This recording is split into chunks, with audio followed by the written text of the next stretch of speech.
you're human and you were alive during the year of 2020 until 2022, that time has been incredibly hard for a lot of people, but especially for healthcare workers. And I was one of them. And for me, it led to a huge decision. I'll have to be honest, I'm a little scared of putting my opinion out there, but I know that it's necessary because there's some people that are going to resonate with this. And if you don't, that's okay. That's just not a video for you. But this is my true, raw, transparent opinion of what happened during the pandemic and why it made me change career.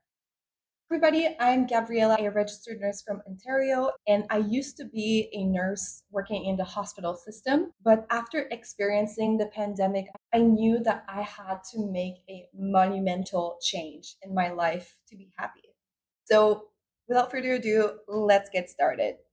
Let's be real. For me, a pandemic actually felt like we were pulling back a curtain on a theater production to what was really happening behind the scenes for many, many years. Except instead of revealing a really well organized backstage, it exposed to the society a complete mess that was not new because of the pandemic. It was already happening way before that. I was a new grad nurse in 2019, and I had the opportunity to see a before and after view of what really happened. And what did I see? I saw people already being completely exhausted. There was never enough staff, never enough supply, and never enough time to do everything that we needed to do as healthcare workers. And the difference is that the pandemic made this, what was already happening, impossible to hide because now there is the media and we're actually showing on TV what's happening. And before that, the curtain was closed and we were keeping that in the background. I'll never forget that night shift. I had a patient asking me for a glass of water, just a simple glass of water. Normally, in everyday life, I would be more than happy to go grab water and bring it to the person in front. But that night, that tiny request felt really impossible. Not because I didn't care, but because I had been running around for hours before I could finally sit down and actually chart. And the hard part is from the outside, when the patients are looking into the nursing station, it just looks like I'm chilling at the computer. But I have a lot of stuff to do, but people don't know that. So for them, they're just asking for a glass of water. For me, that glass of water was just more and more thing on the top of my to-do list. Let's talk about my reality check. I went into nursing because I love to help people. And I thought that if I did something I was passionate about, it would not feel like work. That's what other people told me to do. Can you relate? If so, let me know in the comments. And spoiler alert, it still felt like work, but not in a good way. So, what was the breaking point? I kept pushing through, and I told myself, you studied 4 years for this. Just give it a little bit more years. Maybe you'll get better. Or maybe it's just because I'm new in the profession. The more I work, the more I realize that it really wasn't about me. This is systemic.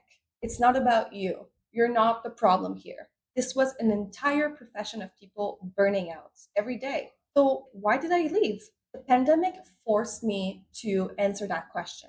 And honestly, it took a lot of mental gymnastics to get to where I am today and also to give myself the permission to leave the profession. When you have a career in healthcare, people have opinions, right? They'll say something like, you're just burnt out, you just need a vacation, or you should have stayed and make a difference. You're abandoning the profession. All of these thoughts were stuck in my head. It was making it really hard for me to leave. But here's the thing, I did not abandon my desire to help people. And I'm sure that if you're listening to this and you are resonating with what I'm saying, you also want to help people. But I just had to find a way that didn't destroy myself while I was doing it. If you're watching this, I want you to know these three things. First, it's okay to change direction. Especially today, people are not staying in the same job for 20, 30 years. A lot of people are changing direction, and that's okay. And it's a normal part of life too. It's okay to want something different. You don't have to stay in a place that's making you feel bad about yourself. and you wake up every day feeling like it's just another day in this cycle. The most important, it is okay to prioritize your well being. Actually, it should be your priority as a human being because nobody else is going to do that for you. That is your responsibility to prioritize yourself. If this video resonated with you, let me know in the comment. I was a little scared about sharing my opinion on this, but I really wonder, is there other people that are feeling the same way as me about my controversial views on the pandemic? Have you felt burned out too? I would love to hear your thoughts. Like and subscribe if you want to hang out more with me and Ozzy, my little assistant. Merci beaucoup d'être ici, and until next time, keep seeing those horizons.